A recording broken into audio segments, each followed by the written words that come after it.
Well, Unrivaled has arrived.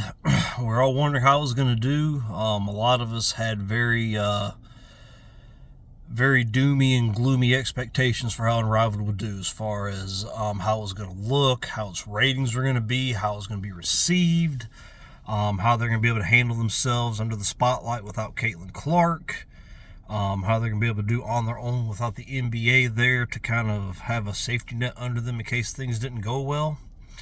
And like I said, doom and gloom was predicted. A lot of people, especially once they realized Caitlin Clark wasn't there. We all knew without Caitlin Clark, that was going to be the determining factor as to whether or not this league was successful or not. Whether or not they could make a splash, or whether or not they were going to, really, really struggle to draw any type of audience at all. When she wasn't there, the phrase that was used over and over again was "dead on arrival." DOA. We heard that over and over again. I predicted, and I'm pretty sure I said that in my videos, I predicted that to start with, for the first week or two, I expected some surprisingly high numbers from Unrivaled. I thought their games would, bring in some attention. People wondering what this is all about. A lot of these people like myself, who were curious about, what about women's basketball now that we've started watching it for the first time ever because of Caitlin Clark. Now, I've not watched any of the Unrivaled. I've seen the lowlights. I've seen they put on TV, but I thought they'd have some, surprisingly high. I mean, not Caitlin Clark levels of high, but I mean higher than your average WNBA game of viewers for the first week or two. And boy, I could not have been any more wrong if I tried. Whew, did I miss that one badly? Boy, I tell you, these ratings are ugly, and I hate that. I mean, I want to say that I was not pulling for Unrivaled.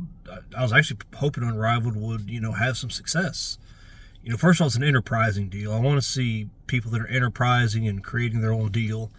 I always want to see them do well. I remember when Big Baller Brand came out. LeVar was out there talking all that trash, and I didn't like him. I didn't like what he was saying. I didn't like the way he was using his kids, even though they've all made a lot of money. Thank God for that from him, but he really put them in a bad position. But I wanted to see Big Baller Brand as a company do well. I wanted to see, a new brand created by somebody do well. That didn't happen. He screwed it up. And unfortunately, the people behind Unrivaled have screwed it up too. Just a lot of bad decisions. And they just show they're not ready for the spotlights. The lights, when they're on them, are worse than how the lights look on me right now in this parking lot with my lights on as well, trying to get something resembling something, and that not working. So yeah, that's kind of how that one's going. Kind of sad to see that, but I'm, like I said, I can't say that I'm overly surprised. I did think they would at least pull in the six figures, not the five figures of numbers. I think some of the games have drawn like 89 or 87,000 viewers, which is bad. That arena they're playing in is practically empty, and the play's been pretty bad just from what I've seen. Now, granted, it's low lights I've seen. There could have been highlights I've not seen. If there are, I'll be looking for them. Angel Reese, of course, had a chance to do a layup and just turned to the person right behind her and let her do it. I tell you one thing, if she's afraid to take layups, if this whole, Angel Reese can't shoot a layup has gotten into her head, she's in trouble. If the Ben Simmons effect is happening to her, that happened to him, she's in trouble, because that's about all she's got. She had a horrendous game the other day, and Lexi Hull of the Fever stepped up and won that team their first game. I'm not even going to pretend like I know their names. I barely know the WNBA team names now. They haven't watched them for a few months. So, but like I said, this is a league that should at least be bringing something in. I mean, they got Lexi Hull, they got Aaliyah Boston, from the Fever, beloved teammates of Caitlin Clark's. All they're missing is Kelsey Mitchell being in there. They got Kate Martin, her longtime Iowa teammate, good friend of hers. I just feel like this is a league that should be doing well. And obviously, Angel Reese, I guess, is their biggest draw, but her draw just seems to be dropping by the day. Between her social media post and the reaction she gets to them, then her reaction to the reaction. She's crumbling under the spotlight badly. I mean, I hate to see it. I hope she does well. I hope she picks it up and is able to use her talents for what she's talented at and use it for that instead of trying to have an offense run through her, which is never a good idea. So hopefully we'll see that. And then again, we probably won't. So, like I said, this Caitlin Clark effect's real, and you just see that they're having a really difficult time under the spotlight when they know that, casual people are going to be paying attention, not their usual, little echo chamber. And unfortunately, the biggest news they've been making is from Dejanay Carrington, and as usual from her, the news is bad. The news is negative.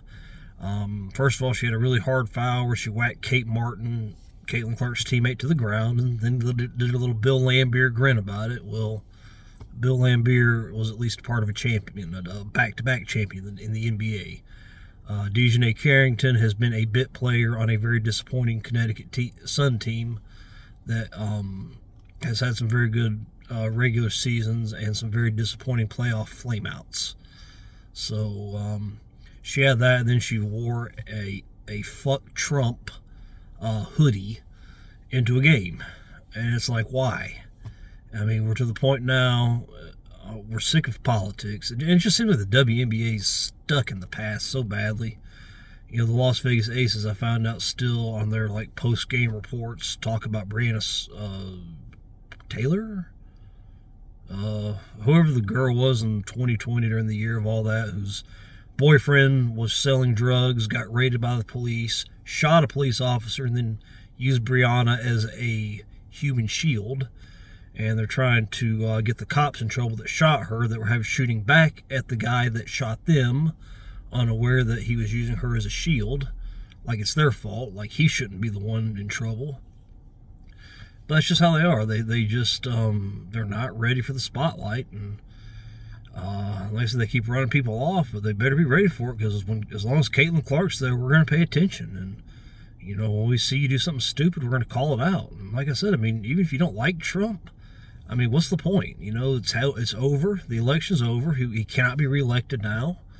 It was the third straight election he's been in. He won one, lost one that was a little bit contentious, and then he won this one by pretty much a landslide. So you got to figure out, you're pissing off basically 60% of the country who voted, because you're basically saying, F the guy you voted for. And then when you look at the sports audience and consider how many of them vote Republican, which, again, I don't consider myself a Republican. I did vote for Trump this year as well as the last election. But like I said, I don't have a MAGA hat. I'm not going to be hanging out there saying, what are you doing? What do you think that is? It's just, we're just like, whatever. If this is what this league's all about, this is what the players are all about, why are we going to tune in? We tune into sports to get away from this shit. Good Lord, we have enough of reality in the world. That's why that's why we watch sports. It's a great escape. For those hour or two or three or however long, whatever sporting event it is, however long it takes, nothing else matters. And the women basketball players just don't get it. They want to be activists. They think they're this, they think they're that. They got these people in these echo chambers telling them how brave they are and that they're not getting ratings and attendance because people can't handle them.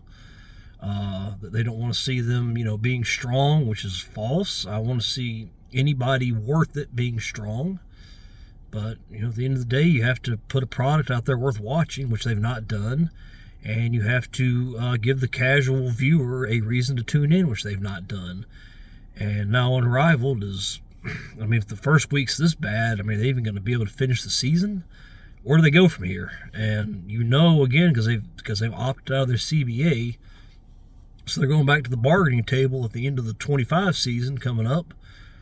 They're going to bring that up unless they're going to just keep using them for welfare. But now with Caitlin Clark, there's some real money coming in. It's not your typical, we're just going to decide how to keep giving you more and more welfare by the year, the way the NBA has been doing it. The NBA's got its own issues, which they finally had no choice but to address. And, how's that going to happen? How's that going to work out for them? And I just think the NBA, the WNBA, whoever's at the bargaining table for this CBA is going to pull it up and say, look, without us, you guys are not anything. The only reason you've been anything is because of this lady named Caitlin Clark. And, she's one, we're giving all this money, but she's one injury away from us going back to not making any money off y'all again. So, it's just kind of the way I see it. And, I don't know, that's, I was hoping for better news for those ladies. I really was. Like I said, even though a lot of them have done a lot to turn me off, as far as having good feelings towards them, I still want to see, entrepreneurs do good.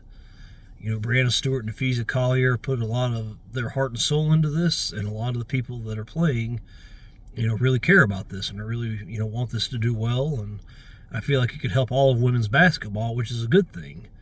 And, it's just, forget about wondering if they're going to be able to do this again in 26. Are they going to finish 25 here? This is, if I'm Turner, I'm like, good Lord, can we play some reruns of some NBA games from the early 90s or something like that? So, I don't know. I hate that. I hate to see it, but got to do better than that. And they're paying the piper, and hopefully they will be a little more appreciative of Caitlin Clark this year. So, thank you guys for tuning in, and I will catch you guys later.